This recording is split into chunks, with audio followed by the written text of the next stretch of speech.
I think that Pioneer has done, and I know is actively working on a lot of ways to continue to enhance workflow. This is something how I share with my students, that workflow at a community pharmacy is built around the efficiency to get the prescription filled. That's what it was. Now we have to, what is the workflow for all these other patient care activities you want to do? So it's a whole different, it's a different task. It's a different end goal. It's different.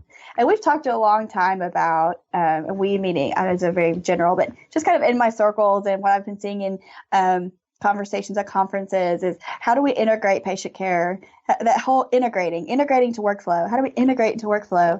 And the other day I just had this thought of, maybe we just don't. It's just so hard to integrate. I was like, we're taking this really hard, thing that's been very efficient, and now we're trying to add in all these other pieces. Maybe the adding in and tweaking and pushing, like, I don't know, maybe that whole idea of integrating is not, maybe something's missing there. I feel like we would maybe have solved it by now. I don't mean to be cynical about any of our technology for folks about that. What I'm thinking more of that the workflows require a different workflow. Like, right. And I'm not saying that you would have to have a different system, or a Pioneer can't do it. Right. I don't mean that at all. But what I mean is the process of what does it look like for a prescription to be entered going from A to Z. Instead of inserting our clinical into there, it's like we have to have a clinical workflow track on top of this. It's probably just different. We're going to use both, but it's going to be a separate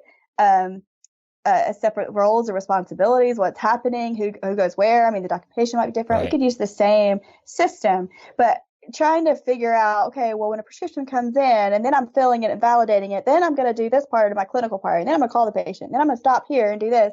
We've patched it together. I think we have some things that work really well, but chronic care management, it's just not working very well right now.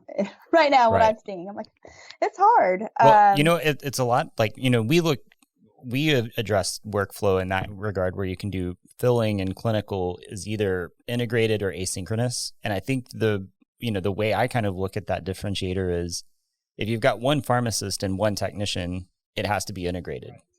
If you've got a certain number of volume or a bunch of different activities, just like MedSync, you can sync your patients and do refills with one person. But at a certain point, the volume becomes such that you have a regular waiter workflow, and then you have a MedSync workflow that's operated by a separate person. And I think in that boat, you have your clinical services people in an ideal world that exist outside of that workflow, but your workflow can trigger those things at certain points, right? Exactly. And that's the trick. Nobody's there yet, but I think you have to work to that point, because you're right. I don't think you can do all of the things that you need to do all the time, right? It's just not possible. Right. Well, I mean, it's how many services are you doing, or what is the business model you've set up? And with that staffing, if you have the one pharmacist, one tech, like you're saying, yes, it has to be integrated. And then at the same time, yes, you're going to have to choose which things you're doing, right? You can't do monoclonal antibody therapy and point of care testing and genetic counseling, and you can't do that with those two people. I'll be a little snarky and say CVS thinks you can. Oh. Okay. They're wrong. She's like, I'm dodging this one. Yeah, she's like, no, you can't, as two people do there's going to be a max to that. So I love what you just said, Josh, and I think you're 100% right. And we there are some things that I do feel work really, really well with workflow. It's just, I don't think it's working with all services. You can't just build upon that for anything and everything we want to do. I do feel like there's one of the pharmacies I've had the privilege of working with this last 10 months that I've been with them. We started, they've been kind of a test pilot store for me since the beginning, but in the last 10 months, I've really helped them and became part of their team with providing vaccinations. And so, Josh, I invite you back to Arkansas. Come visit the store if you haven't visited them already, because they are they have a separate staff for each of their clinical workflows. And I think that is what's so cool. And I've been there every week. I do there 4 hours a week, and my role there is to give vaccines. So I do their vaccine clinic each Wednesday. That's me. And then they have they have more staff.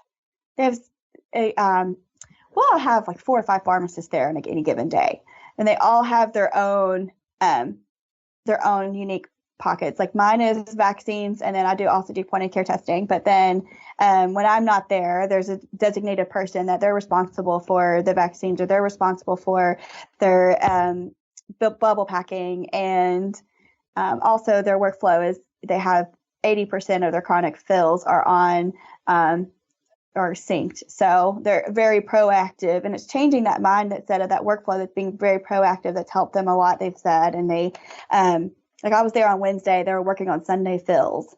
So it just having that kind of change of everything's not a fire, like everything that's going on in the pharmacy, but they're not fires that have to be dealt with right then. It allows them that opportunity to go into monoclonal antibody therapy or to think about something else.